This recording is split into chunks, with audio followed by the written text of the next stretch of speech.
तो यहाँ पर थारपारकर नस्ल की भी जो गौ माताएँ हैं वो चारागाह में चारा चरने के लिए जा रही हैं। सुबह इनका दूध निकाल लिया गया है। अब दूध निकालने के बाद की ये वीडियो है। सुबह के तकरीबन 8 बजे हैं।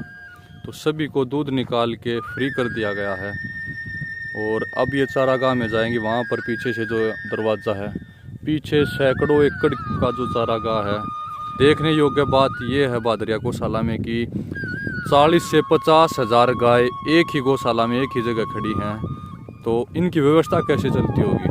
तो इतनी गायों की व्यवस्था चलाने के लिए जो यहाँ पर जो प्रबंधन है, काफ़ी अच्छे प्रबंधन किए गए हैं।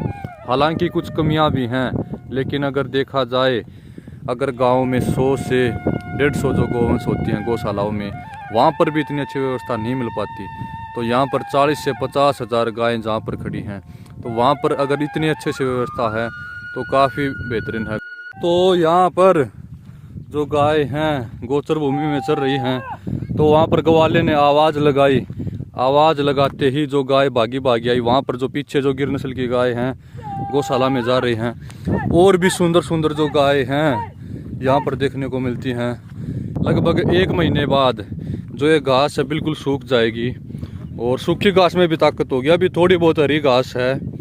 तो यहाँ पर जो देखने को मिलती है, ये देखिए आप, जो घास का रंग है भी हरा है और इस घास में अभी भी ताकत है। सूखने के बाद भी ताकत ही रहेगी।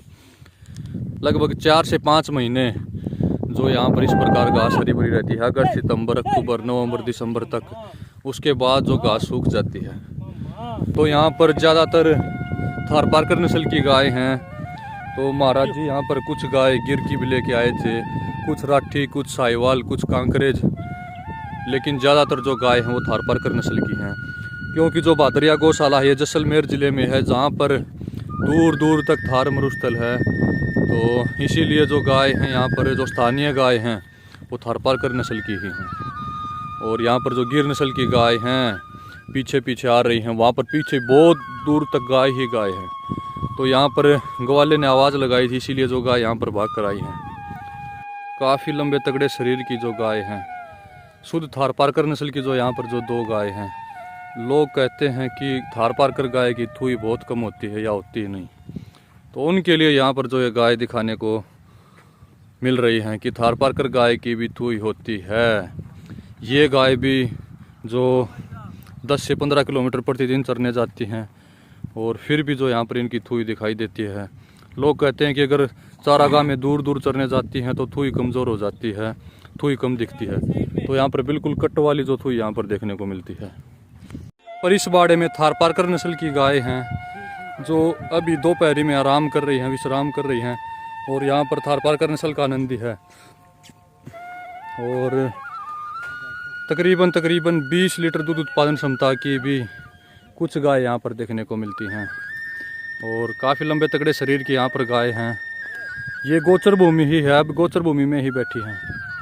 और यहाँ पर जो नंदी महाराज हैं थारपारकर नस्ल के, काफ़ी शुद्ध थारपारकर नस्ल में हैं और काफ़ी बड़े यहाँ पर इनके टेस्टिकल हैं। और जो इनकी बछड़ियाँ हैं काफ़ी दुधारू आती हैं। चंदन जी ने बताया है कि तकरीबन फर्स्ट टाइमर ने ही 7 लीटर दूध निकाल कर दिखाया टाइम का, जो इसकी एक बछड़ी थी उसने। और यहाँ पर आवाज़ से थोड़ा सा डर के भाग सकती हैं, नहीं तो सभी की सभी गाय यहीं पर एक साथ देखने को मिल सकती थी। तकरीबन 1.25 लाख बीघा ज़मीन यहाँ पर भादरिया गौशाला की है। और यहाँ पर ज़्यादातर 80 से 85% नंदी ही देखने को मिलते हैं। दूध वाली गाय हैं या फीमेल हैं जो बहुत कम हैं। इन गायों को हमेशा आज़ाद रखा जाता है। और जो इनकी गोचर भूमि है, इसके चारों तरफ से चारबंदी कर रखी है। यहीं पर चरती रहती हैं, एक किस्म से राम गायों की तरह, जंगली गायों की तरह यहाँ पर इस प्रकार रहती हैं। जब इनका मन करे तब चरने जाती हैं, जब मन करे तब यहाँ पर पानी पीने छाया में बैठने आती हैं। और जो इनके बछड़ियाँ दूसरे बाड़े में वहाँ पर अंदर रहते हैं। तो शाम को अपने बछड़ों को दूध पिलाने के लिए जो ये गाय वापस आ जाती हैं। तो अब ये वापस गोचर भूमि की तरफ लौट रही हैं और वहाँ से चारा खा के फिर शाम को आएंगी।